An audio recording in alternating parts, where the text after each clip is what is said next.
Gold, trusted gold buyers. మీరు తాకట్టు పెట్టిన బంగారాన్ని విడిపించి ఈ రోజు ఉన్న మార్కెట్ ధరకు కొనబడను. అండ్ మీరు ఇందాక మాట్లాడుతూ అక్కడ ఆ ఫంక్షన్ లో నేను లేను జర్నలిస్ట్ అడిగినప్పుడు అని చెప్పి ఒక మాట అన్నారు. యాక్చువల్గా మీరే కాదు, అక్కడ నిర్మాతలు కూడా లేరు. సినిమా రిలీజ్ అయినప్పటి నుంచి తర్వాత నుంచి మీ ఇద్దరిని, అంటే నిర్మాతలు ఇద్దరిని మిమ్మల్ని కలిపి ఎక్కడ చూడలేదన్నమాట. మీ మధ్య టర్మ్స్ బాగానే ఉన్నాయా?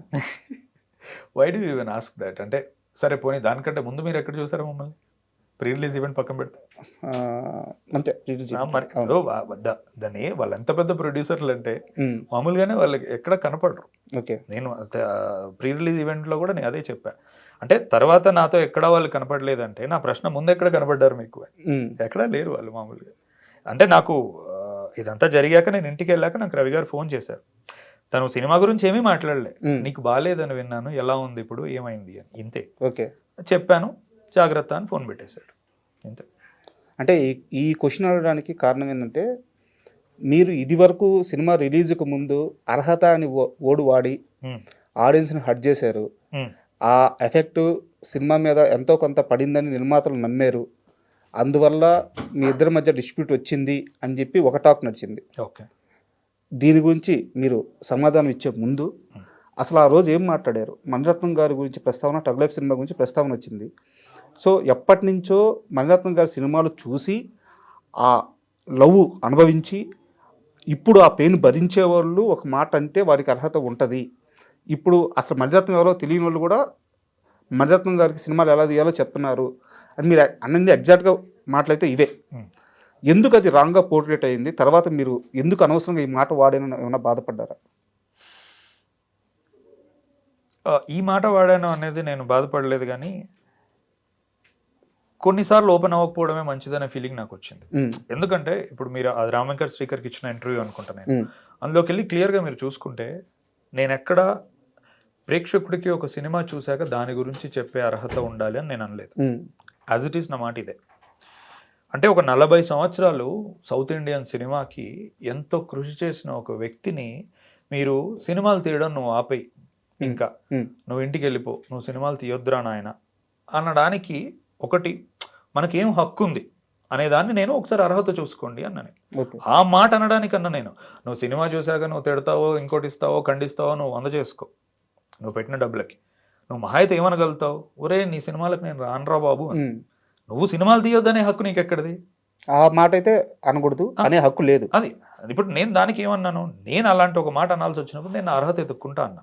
ఇది ఎవరో ఒక వ్యక్తి తీసి ముక్కలు ముక్కలుగా కోసి చాలా సెలెక్టివ్ గా అక్కడ ప్రజెంట్ చేసినప్పుడు తెలియని వాళ్ళు, ఆబ్వియస్లీ చాలా మందికి మనం తెలియదు, సినిమా తెలియదు, వాడు ఏదో ఎమోషన్ లో తమ్నేల్ చూసి ఓపెన్ చేస్తాడు. ఆడియన్స్ కి అర్హత ఉందా అంటే ప్రతోడు ఆడియనే కాబట్టి ఇదేంటి మన గురించి అన్నాడా అని వాడు ఓపెన్ చేస్తాడు. ఓపెన్ చేసినప్పుడు ముక్కలు ముక్కలే ప్రజెంట్ చేశారు, పూర్తిగా ప్రజెంట్ చేయలేదు. ఆబ్వియస్లీ అది చూసినప్పుడు అంటే మనకి ఒక చాలా ఫేమస్ ఆర్ట్ ఉంటుంది, ఒక టీవీ ఉండి కత్తి పట్టుకున్న ఒక షాడోలో ఓన్లీ కత్తి మాత్రమే వస్తుంది అనమాట. అవును, అంతే సెలెక్టెడ్ గా మనం అంతే చూపిస్తున్నాం, బయట ఏం తెలియదు. సో ఇప్పుడు ఇదే పరిస్థితి అయింది అందరికి. నేను అర్హత అనేది నేను దేని గురించి అన్నాను? ఆబ్వియస్లీ అప్పుడు అంటే ఉదాహరణకు చెప్తాను, ఇప్పుడు అజ్ఞాతవాసి అనే సినిమా పోయినప్పుడు ఫ్యాన్స్ అయినా ఇంకొకరైనా త్రివిక్రమ్ గారిని ఇదే మాట అంటే, నువ్వు సినిమాలు తీయడం ఆపే ఇంకా అంటే ఎవరైనా ఎలా యాక్సెప్ట్ చేస్తారు? అంటే ఈరోజు తెలుగు భాష, తెలుగు డైలాగ్ని తను ఒక 15 years తన భుజాల మీద మోసి అసలు ఆర్ట్ ఆఫ్ డైలాగ్ రైటింగ్ అంటే ఏంటి అని సాధారణ ప్రేక్షకుడు అప్రిషియేట్ చేసేలా చేశాడు అతను. ఫ్లాపు, హిట్, సినిమా బాగుండడం బాగుండకపోవడం అతీతం, ఎన్నో ఫ్యాక్టర్స్ ఉంటాయి వీటికి. నేను అది మాట్లాడినా, క్లియర్ కట్గా నేను అన్నది అది. అంటే ఒక వ్యక్తి గొంతు పిసుకుతూ అతను కళాకారుడే కాదు, నీ లోపల నుంచి స్పందించే కళ ఆపేయి, తీయకు ఇంక నువ్వు అని అనే హక్కు, అర్హత మనకుందా? ఆ మాట అనాలంటే అర్హత ఉండాలి అన్న.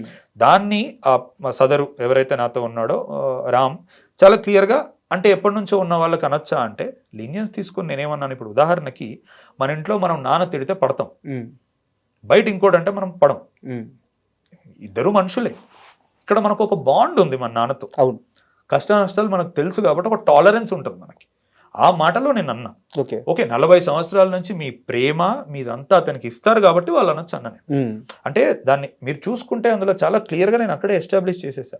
ఇంకొకటి, చాలా మంది ఆడియన్సే వచ్చి కింద కమెంట్లు చేస్తున్నారు, అతను అన్నది ఇది కాదు, అతను అన్నది ఇది కాదు, అతను అన్నది ఇది కాదు, నేను చెప్పుకోవాల్సిన పరిస్థితి లేదు. అంటే ఒక 100 మంది నా తరపున తను అన్నది ఇది కాదు అంటేనే నేను ఎవరికి నిజంగా ఎక్స్ప్లెయిన్ చేసుకోవాల్సిన పని లేదు. నేను అందుకే ఈ రోజు మీరు తీసేంత వరకు నేను ఎక్కడ ఒక రైటింగ్లో కూడా నేను పెట్టలేదు. ఎంతసేపు అండి, ఇప్పుడు నాకు ఏదో కొంతమంది ఉన్నారు, 14, 10, 16, 17 వేల మంది నాకు కూడా ఉన్నారు ఇన్స్టాగ్రామ్లో. నేను చెప్పాలనుకుంటే పెట్టచ్చు అది, కానీ రియల్గా అది నన్ను ఏం హర్ట్ చేయలేదు. నేను దాని గురించి పెద్దగా ఆలోచించలేదు. ఎందుకంటే భగవద్గీతలో మనకు మాట ఉంటుంది, నువ్వు ఎంత పెద్ద ముచ్చటైనా చెప్పు, వినేవాడి మనస్థితి బట్టి వాడికి అది అర్థమవుతుంది. అది నేను మార్చలేను, అంతే కదా. Either something is wrong with you, something is wrong with your head. నువ్వు అట్లా ఆలోచిస్తున్నావు. అలాగే కదండి పెద్ద పెద్ద రివ్యూవర్లు కూడా, మనకి ఎక్స్ట్రాడినరీ సపోర్ట్ చేసిన ఒక రివ్యూవర్ ఉన్నాడు ఒకప్పుడు, తను కూడా అర్హత అని మాట్లాడాడు. ప్రేక్షకులు, తెలుగు ప్రేక్షకులు ఒక గొప్ప స్టఫ్ ఉంది, ఎవరికైనా డబుల్ రేట్లు ఇచ్చేస్తారు, అతను అర్హత అని మాట్లాడడం వల్లే సినిమా పోయింది ఈరోజు, లేకపోతే సినిమా ఇంకా ఎక్కువ మంది చూసేవాళ్ళు. అలాంటిది ఏమీ లేదండి. నాకు 23 సంవత్సరాల నుంచి జీవితంలో నాకు కాంటాక్ట్ లేని వ్యక్తులు నాకు ఈరోజు ఫోన్ చేశారు. నాకు మొన్నే ఎవరో టీడీపీ ఎమ్మెల్యే ఫోన్ చేశాడు. అంటే ఎక్కడెక్కడి నుంచో ఎవరెవరో చేస్తున్నారు, డైరెక్టర్లు చేశారు, ప్రొడ్యూసర్లు చేశారు. అంటే ఇది ఒక అపోహ, తెలుగు ప్రేక్షకులు దాన్ని చూడలేదని, నేను అర్హత అన్నానని. ప్రేక్షకుడికి అలాంటిది ఏమి ఉండదండి. నిజంగా చెప్పాలంటే ఒక వ్యక్తి నాకు ఒకటి ట్యాగ్ చేసి పెట్టాడు, అసలు వీడు ఇంటర్వ్యూలలో ప్రీ రిలీజ్ ఈవెంట్లో ఇంత మాట్లాడుతున్నాడు, ఏం పీకాడో చూద్దాం పదా అని నేను వెళ్ళాను. భయ్యా కానీ చూసి వచ్చాక చెప్తున్నా, చాలా మంచి సినిమా తీసావు నువ్వు అని.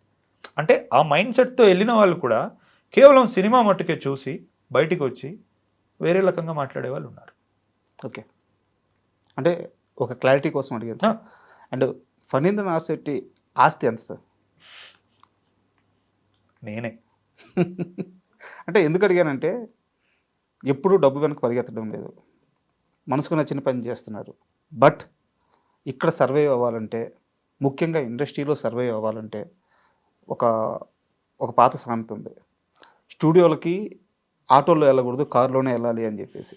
ఓకే, నేను ఇప్పుడు బండి మీదే వచ్చాను మీ దగ్గరికి అయితే. సో అసలు మీరు ఎంత సంపాదించారు, మీ ఫ్యామిలీ నేపథ్యం ఏంటి, ఎందుకు మీరు ఇంత సెలెక్టివ్గా వెళ్తున్నారు, అది మీకు ఎలా సర్వైవింగ్ ప్రాబ్లం లేకుండా చేస్తుంది, కాస్త క్లియర్గా చెప్తారా? ఒకటి, I come from a very good family. Okay, అంటే డబ్బు గురించి ఎప్పుడు ఇబ్బంది పడి అలాంటిది ఏం లేదు. ఇంకోటి ఏంటంటే, అంటే మీరు రచయితగా నా గురించి ఎంత మాట్లాడుతున్నారో, నేను ఒక్కసారి ఫినాన్షియల్ లిటరసీ గురించి మాట్లాడడం మొదలు పెడితే మీరు అంతే షాక్ అవుతారు. బికాస్ నాకు ఇన్వెస్ట్మెంట్స్ కానీ, ఈక్విటీ కానీ, స్టాక్ మార్కెట్స్లో కానీ చాలా లాంగ్ టర్మ్ ఇన్వెస్టర్ నేను.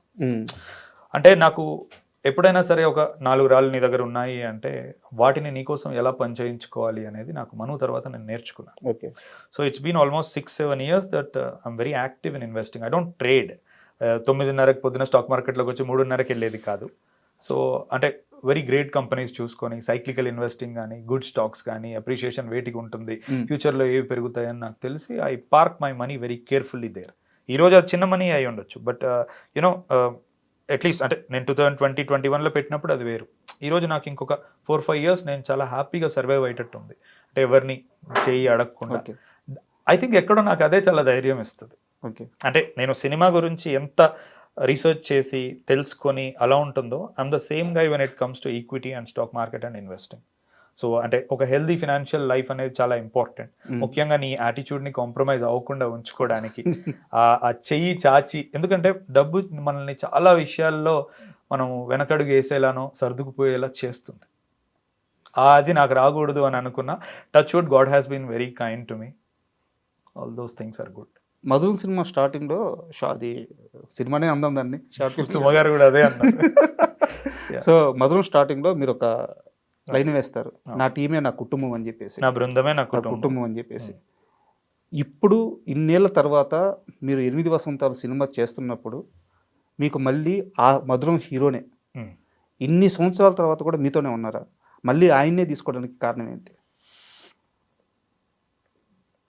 ఇన్ని సంవత్సరాలు ఏం లేదు, తన జీవితం తను ఉండే. అప్పుడప్పుడు ఓన్లీ మేము మాట్లాడుతూ ఉండేవాళ్ళం ఫోన్లో. సినిమా ప్యాషన్ తనకి ఉండేది, నాకు ఉండేది. ఇప్పుడు ఇనిషియల్గా ఇది నేను పెద్దవాళ్ళతో చేద్దాం అనుకుని వెళ్ళానండి మైత్రికి. అంటే దీపిక పాడుకునే, సూర్య ఇలాంటి వాళ్ళతో చేద్దాం, సంజయ్ పాత్ర సూర్యకి, శుద్ధి పాత్ర దీపికకి, ఇలానే రాసుకున్నాను. అందుకే ఆ డైలాగులు అవి కూడా అంత బలంగా ఉంటాయి.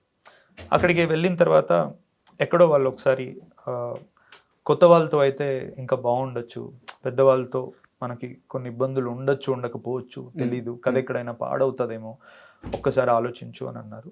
అప్పుడు కంప్లీట్లీ కొత్త వాళ్ళతో వెళ్దాం అనుకున్నప్పుడు నేను ముఖ్యంగా క్లైమాక్స్ కనుక చూసుకుంటే ఒక 14 నిమిషాలు ఒకే దగ్గర కూర్చొని మనిషి కూర్చొని ఎన్నో ఎమోషన్స్ ని చెప్పగలిగే ఒక వ్యక్తి కావాలి నాకు. 8 సంవత్సరాల జర్నీని చెప్పాలి. 8 సంవత్సరాల జర్నీని తను స్క్రాప్ యార్డ్ లో ఏరుకునే దగ్గర నుంచి ఈ అమ్మాయిని గెలుచుకునే వరకు ఎమోషనల్ ఫ్లో అవ్వాలి అని అనుకున్నా. అప్పుడు నాకు ఆబ్వియస్లీ టచ్ లో ఉన్నాం కాబట్టి ఈ వ్యక్తి చేయగలుగుతాడు, ఇది పుల్ ఆఫ్ చేయగలుగుతాడని నేను నమ్మి ఇచ్చాను. ఓకే. అండ్ సినిమాలో నా కంప్లైంట్ ఏంటంటే సిరివెన్నెల గారి పాట ప్రస్తావన తీసుకొచ్చారు. సో ఎక్కడైనా ఆ పాటని ఎక్స్ప్లెయిన్ చేస్తారేమో, ఒక సీన్ ఉంటుందేమో, ఒక డైలాగ్ ఉంటుందేమో అని చెప్పి ఎదురు చూశాను. సో ఎందుకు పెట్టలేదు? అది శుద్ధి అలా ఎక్స్ప్లెయిన్ చేస్తుంటే ఎంతసేపు అవుతుంది అని మేము ఒకసారి ఊరికే డ్యూరేషన్ తీసుకున్నాం. ఓకే. 4.5 minutes అవుతుంది అది. ఓకే. అంటే నాకే అది విన్నాక ఆడియన్స్కి ఎందుకు చెప్తున్నావు క్లాస్ మాకు అన్నట్టు అనిపించి అది తీసేసి నేను నా పర్సనల్ ఇన్స్టాగ్రామ్లో పెట్టేసుకున్నాను. 3 వీడియోస్లో పెట్టాను చాలా డీప్గా అనలైజ్ చేస్తూ. సరే ఇక్కడ వరకే చెప్పేద్దాంలే చాలులే అనుకున్నట్టు వదిలేసాను.